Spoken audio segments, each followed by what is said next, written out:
m'appelle Savati, j'ai 29 ans. Je suis originaire de Rouen, j'y ai fait mes études. J'ai étudié aux Beaux-Arts de Rouen. Et après mon diplôme, je suis parti un peu, j'ai voyagé, j'ai habité quelques années dans le sud. C'est vraiment quand je suis revenu que j'ai commencé ma pratique street art, le collage. En fait, c'est venu d'un constat de se dire que ce qu'on voit en ville, c'est soit des pubs, des enseignes de magasins ou du graffiti. Et qu'est-ce qu'on peut faire de plus? Est-ce qu'on peut montrer du dessin? Est-ce qu'on peut montrer quelque chose qui est un peu plus une pratique plasticienne? Comment on peut faire? Donc c'est comme ça que j'ai commencé à faire du collage. Le principal truc, c'est de coller des dessins en papier. J'ai collé plein de choses différentes, du polystyrène, des plaques de bois, du médium, du métal, des trucs et des machins que j'ai récupérés en ville et que j'ai restitués, que j'ai recollés. Et donc c'est ça la base de ma pratique. J'avais comme contrainte pour ce collage 18 cases, chaque case faisant 3,50 m par 1,50 m. J'étais sur un format légèrement plus grand par case que ce que j'ai l'habitude de coller dans la rue. Je ne fais jamais des dessins qui font 3,50 m de haut parce que tout seul à coller c'est un enfer, même avec une perche. Et je me suis adapté au fait que 18 cases, les unes à côté des autres, forcément on va avoir un sens de lecture. Les gens ils vont, pour la plupart, j'imagine, prendre la première case à gauche et puis lire de gauche à droite comme s'ils lisaient presque une BD.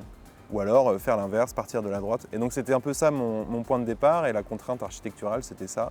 C'était de réussir à raconter quelque chose, donc pas forcément avec des mots, mais là c'était raconter une histoire un peu graphique et puis faire évoluer un dessin qui reste, qui est pratiquement tout le temps le même, mais avec une évolution franche vers la couleur, vers l'abstraction, si on le lit dans un sens, ou vers la simplicité et la figuration, si on le lit dans l'autre sens.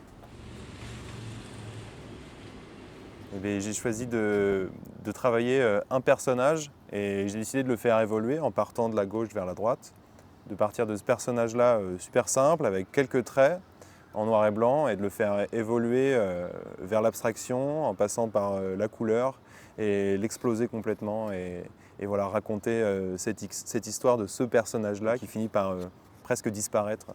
C'était l'enjeu pour moi de faire exploser ce personnage.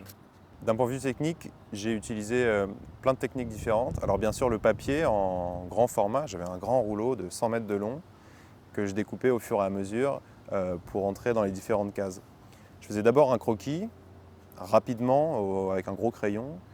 Et puis après, j'ai fait tous mes tracés en noir avec de la peinture acrylique et un petit rouleau en mousse que j'ai un peu découpé pour qu'il ait des formes un peu irrégulières. Parce que ça m'intéresse de travailler le trait, de l'avoir parfois super clean et de l'avoir parfois manque un peu de matière. Je veux qu'on voit quand même qu'il s'est passé quelque chose. Et puis pour les couleurs, j'ai utilisé de la peinture en spray, donc des bombes, parce que je ne voulais pas trop charger le papier, je voulais être sûr que le papier colle bien.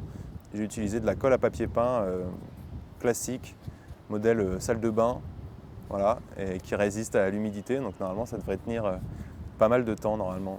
Ce que je fais de façon plus spontanée dans la rue, c'est à la fois pas vraiment légal, mais pas vraiment illégal. En vrai, je risque pas grand-chose. Moi, je colle des affiches avec de la colle et de l'eau sur des murs dont les gens ne se servent pas vraiment déjà. Mais c'est vrai que dans la façon de travailler, là, il y avait un vrai questionnement et une vraie intention de produire quelque chose de réfléchi. Quand je suis dans ma pratique spontanée, j'ai plutôt tendance à faire des dessins sans y passer trop de temps parce que je sais que c'est des projets qui vont rester éphémères, que la colle elle va finir par partir ou que quelqu'un peut enlever le dessin très facilement. Donc j'y passe pas trop de temps exprès pour pas travailler dans le vide. Et là c'était un petit peu l'inverse, je me suis plutôt dit tiens, vu que j'ai des moyens, vu que c'est encadré et que c'est une belle façade, mais j'ai envie de passer du temps et donc j'ai passé pas mal de temps et j'y ai laissé pas mal d'énergie pour produire quelque chose de vraiment bien. Mais sinon dans la pratique, c'était vraiment pareil.